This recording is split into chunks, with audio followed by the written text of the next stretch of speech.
The summer sun hung high in the sky, its golden rays reflecting off the crystal-clear water of Evergreen Community Pool, one of the most exclusive neighborhood pools in the city.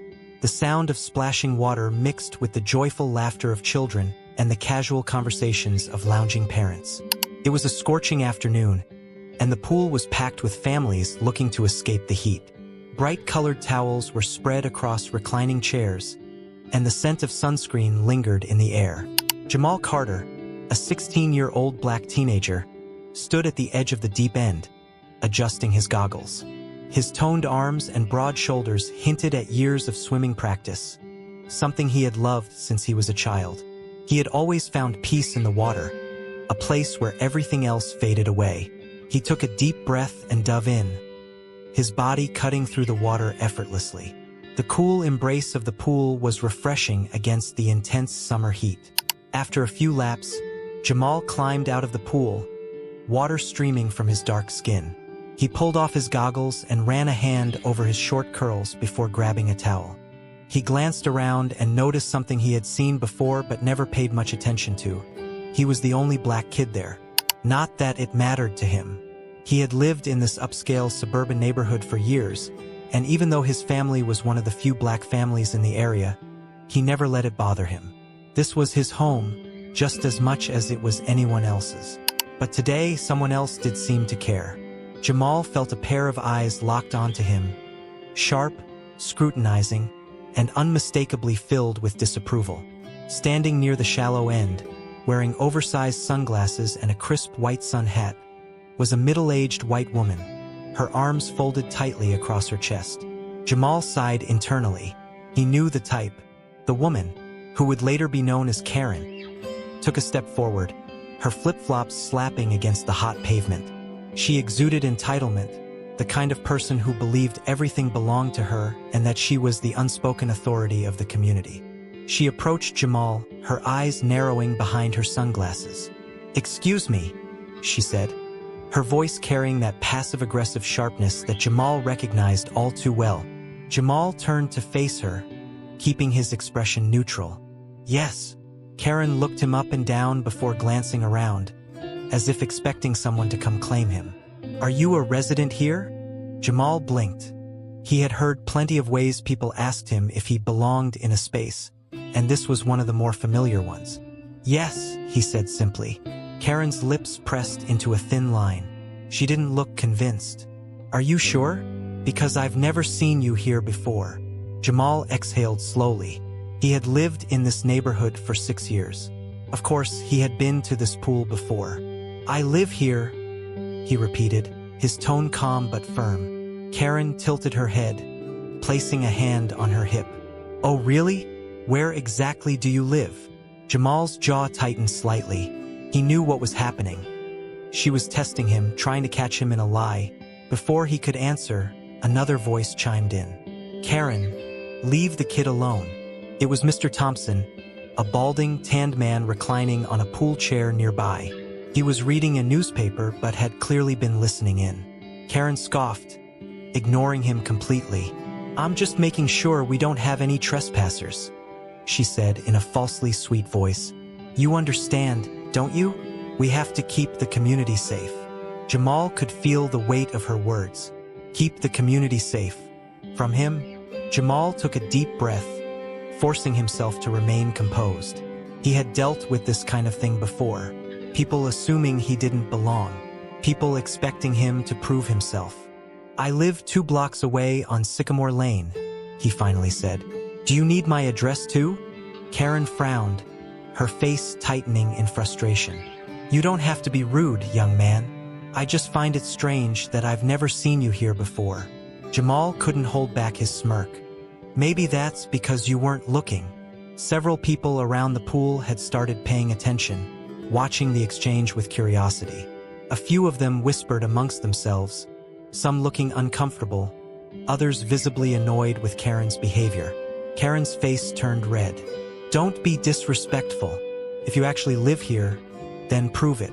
Show me your keycard." Jamal rolled his eyes. "I don't need to prove anything to you," he said, grabbing his phone from his towel. "But if you really want to check, I can call someone who will clear this up. Karen huffed, crossing her arms tighter. Oh, so now you're calling your little friends? Jamal chuckled and shook his head. Not exactly. With a calm, calculated movement, he pressed a contact on his phone and lifted it to his ear. The phone rang once, twice, then a powerful female voice answered. Hey, sweetheart, what's up? Jamal kept his eyes on Karen as he spoke. Hey, Mom, can you come down to the pool for a second? We have a situation. A slight pause. Then his mother's voice came back, sharper this time. I'll be there in 5 minutes.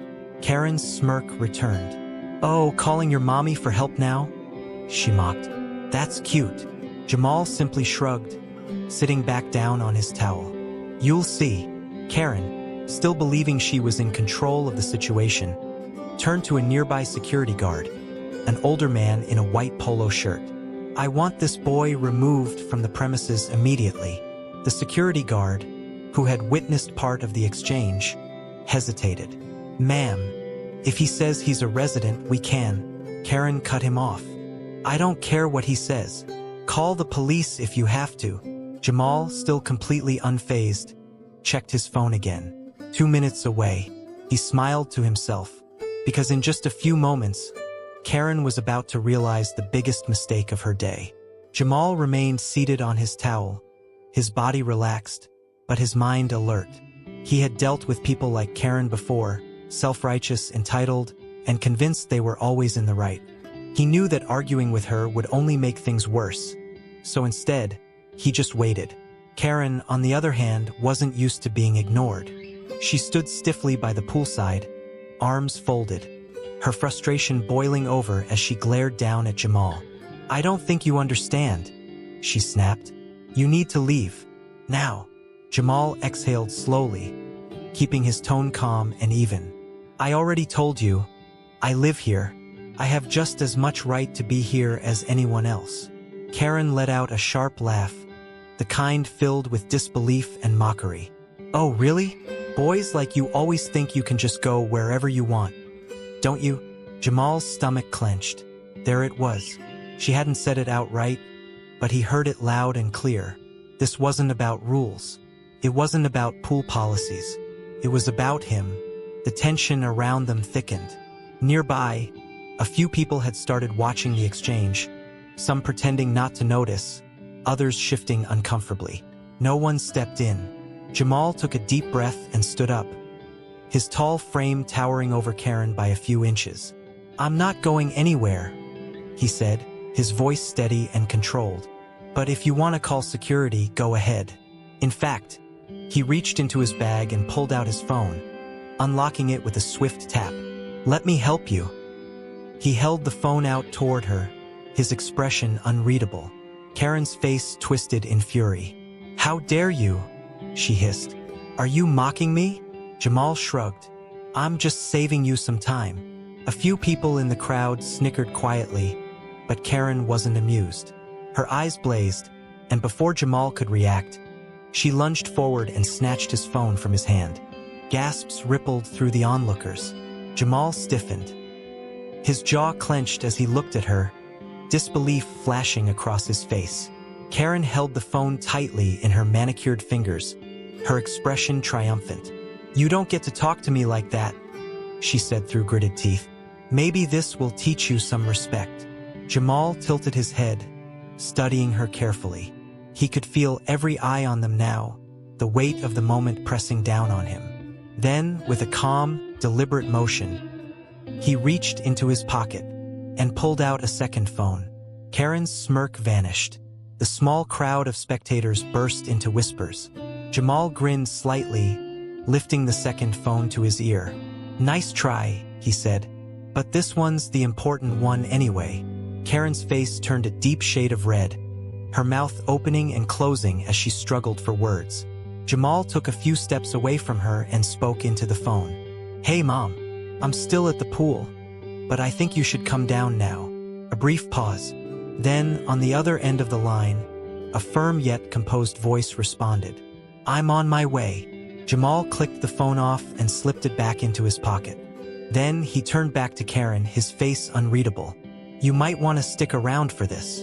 Karen scoffed, trying to regain her composure. Oh, please, what's your mommy going to do? Tell me off. Jamal didn't answer. Instead, he simply smiled. Karen had no idea what was coming, and she was about to regret every single word she had said. The summer air was thick with tension as Karen clutched Jamal's phone, her fingers curling around it like she had just won some sort of battle. She smirked, as if she had put him in his place, as if she had proven her authority. Jamal, however, remained calm, collected, almost amused, because Karen didn't know what was coming. Standing there, in the middle of the community pool, Karen had no idea that the boy she was harassing was the son of the most powerful woman in the state, and she was about to find out. The first sign of trouble for Karen came in the form of the distant wail of sirens. It wasn't the sharp, aggressive sound of police cars responding to a crime. No, this was something different, something more calculated, controlled, and undeniably important. Heads turned as the sound grew closer, the unmistakable rumble of powerful engines accompanying the sirens. Karen frowned, turning toward the gated entrance of the pool area. Then, she saw them. 3 sleek black SUVs, moving in perfect formation, rolled up to the curb just outside the pool area. Their tinted windows gleamed under the sun, the blue and red government-issued emergency lights flashing subtly behind the grills. A uniformed security officer from the governor's detail stepped out first, his stance rigid and professional. He moved to the side as the door to the lead SUV swung open. And then she stepped out. Lisa Carter, governor of the state, one of the most powerful women in the country. She was tall, poised, and carried an air of authority that could silence a room without a single word. Her tailored navy blue blazer was crisp, her hair neatly styled, her sharp brown eyes scanning the scene like a hawk assessing its prey. Karen stiffened immediately. She recognized this woman. Everyone did. Lisa Carter had been all over the news, known for her no-nonsense attitude, her fierce advocacy for equality, and her refusal to tolerate injustice. She had built her entire career fighting for people like her son. And now, she was here, and she was not happy. Jamal crossed his arms and smirked as his mother approached, her heels clicking against the pavement with deliberate precision. Karen looked around frantically, as if trying to find someone to explain what was happening. But the people around the pool were silent now, watching the unfolding scene with a mixture of fascination and horror. The security officer was the first to speak. "Ma'am," he said, nodding to Lisa, "everything has been recorded. Witnesses confirm that this woman," he gestured toward Karen, "was harassing your son and attempting to have him removed from the premises under false pretenses." Lisa didn't look at him. Her eyes were locked directly on Karen. Karen visibly swallowed, taking a hesitant step back. She stammered. "I didn't know." Lisa's voice cut through the air like a blade. "Didn't know what?" she asked, her tone icy cold. Karen's mouth opened, but no words came out. Lisa took another step forward, her expression unreadable but dangerously controlled. "You didn't know that you were harassing my son?" Karen's face turned ghostly white. Jamal, still standing a few feet away, couldn't help but enjoy the absolute terror sinking into Karen's features. Lisa continued, "You didn't know that falsely accusing a teenager of trespassing in his own neighborhood is harassment?" Karen's lips quivered. I just thought." Lisa raised a hand, silencing her instantly. "Oh, I know exactly what you thought," she said.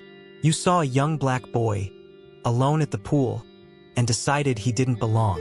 Karen's breath hitched. "That's not." Lisa took another step forward, lowering her voice but making it twice as sharp. "That's exactly what you thought." Karen visibly shrank, her confidence shattering like glass. Around the pool, the silent bystanders finally found their voices. A woman near the lifeguard station, one of the parents who had been pretending not to see what was happening earlier, suddenly spoke up. "She's right," she said, glancing at Karen. "I heard everything. You were treating him like a criminal for no reason." A few others nodded in agreement. One father, standing near the pool chairs, shook his head. "Honestly, Karen, this is embarrassing. You can't just assume people don't belong somewhere because of how they look. The weight of public shame began to press heavily onto Karen's shoulders. Her face was burning, her body rigid with humiliation. Lisa exhaled sharply, as if barely restraining her anger. Then she turned toward Jamal. "You okay, baby?" she asked, her voice immediately softening. Jamal grinned. "Yeah, Mom, I handled it." Lisa gave him a small, proud smile, then turned back to Karen. "You have two options," she said, her tone returning to its commanding authority. Karen froze. Lisa continued, "You can publicly apologize to my son and admit you were wrong." A long silence followed. Karen looked around. The people she had assumed would take her side? They weren't supporting her anymore. Jamal tilted his head. "Or," Lisa smiled dangerously, "or I'll make sure you're banned from this pool, and possibly from the entire HOA, for violating community conduct rules. And trust me," her gaze hardened, "that's the least of what I could do." Karen's entire body stiffened. For a brief moment, she looked like she might argue, like she might try to twist the narrative. But then, she saw Jamal's phone still recording. She saw the other parents watching. She saw the security officer standing nearby, waiting for instructions. And she realized she had lost. Karen's shoulders sagged, her lips tightening. I didn't mean any harm," she mumbled. Lisa raised an eyebrow. "Try again." Karen let out a shaky sigh, then finally muttered, "I'm sorry." Lisa tilted her head. "To who?" Karen turned to Jamal, her face still bright red from embarrassment. "I'm sorry," she repeated, her voice barely above a whisper. "I shouldn't have assumed you didn't belong here." Jamal let the silence stretch out for an extra beat, just to make her sweat a little longer. Then he grinned. "Apology accepted," he said casually, sitting back down on his towel. Lisa smirked, then turned to the security officer. "See to it that she leaves for the day." Karen gasped, but didn't argue. She just grabbed her bag, kept her head low, and hurried out of the pool area, her reputation in tatters. Lisa turned back to her son, pride radiating in her expression. Jamal grinned up at her. "Best entrance ever, Mom." Lisa chuckled. "That's what I do, baby." And with that, Jamal dived back into the pool, while Karen's humiliation followed her all the way home. Karen's humiliating retreat from the pool was a sight that no one at Evergreen Community Pool would forget anytime soon. Her face, still burning with embarrassment, was a stark contrast to the proud, satisfied expressions on the faces of those who had witnessed the confrontation. As she stormed off, clutching her bag, the security officer escorted her to the gate, ensuring that she left without causing any more trouble. No one defended her. No one stopped to comfort her, because today Karen had been exposed. And the best part? Her downfall had been completely self-inflicted. The pool manager, a middle-aged woman named Ms. Reynolds, stepped forward after Karen had left, looking somewhat shaken. She had watched the entire thing unfold but had been too shocked to intervene earlier. Now she knew she had to act. She cleared her throat and turned to Governor Lisa Carter. "Ma'am, I want to personally apologize for what just happened," she said. "This is absolutely not the kind of environment we support here." Lisa, still standing tall, gave her a measured, diplomatic nod. "I appreciate that," she replied, "but I'm not the one who deserves the apology." Ms. Reynolds immediately turned to Jamal, her expression regretful. "Jamal, I am so sorry you had to go through that," she said. "You should never have been put in that position." Jamal, ever composed, simply nodded. "Thank you," he said. The manager sighed and glanced toward the gate where Karen had just exited. "Given what happened today," she continued, "we'll be filing a formal complaint with the Homeowners Association. Karen's membership will be reviewed, and she may be banned from using the pool in the future." A murmur of approval rippled through the small crowd that had gathered. One of the parents who had been silent earlier, a blonde woman in a floral swimsuit, stepped forward, looking ashamed. "Jamal, I just want to say..." She hesitated, then took a deep breath. "I should have spoken up sooner. I saw what was happening, and I I didn't want to get involved. Another parent nodded in agreement. Me too, a man admitted. But that wasn't right. I should have said something. Lisa folded her arms, studying them carefully. Silence is complicity, she said firmly but not unkindly. If you see something wrong, you speak up. That's how we stop people like her from thinking they can do this to others. The parents nodded solemnly, realizing that today had been a lesson for everyone, not just Karen. Jamal, however, was ready to move on. He had won, and he had done so without ever raising his voice, losing his temper, or playing into Karen's game. Now it was time to enjoy his day. With a grin, he turned back toward the pool. So, he said casually, are we done with the drama? Because I still have some laps to finish. Laughter broke out among the onlookers, the tension finally easing. Lisa smirked. Go ahead, baby. I think you've earned it. Jamal gave her a quick fist bump before diving back into the water, the cool splash washing away any lingering frustration. And this time, when he resurfaced, he saw something different. People who had been hesitant to acknowledge him before now gave him nods of respect. Some even clapped lightly as if to show their silent support, because Jamal wasn't just another kid at the pool anymore. He was the kid who had stood his ground, handled himself with dignity, and won without ever having to stoop to Karen's level. And that was a kind of victory no one could take away from him. Of course, in the age of smartphones, nothing stays private for long. Within hours, multiple videos of the incident had surfaced online. Clips of Karen snatching Jamal's phone, of her face twisting in horror when Lisa Carter arrived, and of her forced public apology spread like wildfire. Twitter, Facebook, and TikTok were flooded with hashtags. Karen gets own, respect our youth, Governor Mom to the rescue. Even news outlets picked up the story, discussing it as a prime example of everyday racism being confronted head-on. But perhaps the most viral clip was the one of Jamal diving back into the pool after it all ended, unfazed and victorious. By the next morning, Karen's face was everywhere. She had become the latest cautionary tale, a symbol of the entitlement and discrimination that too many people had suffered at the hands of individuals like her. And Jamal? He had become a role model. People from all over the country commented on how he had handled the situation with grace, how he had stood up for himself without needing to yell or fight.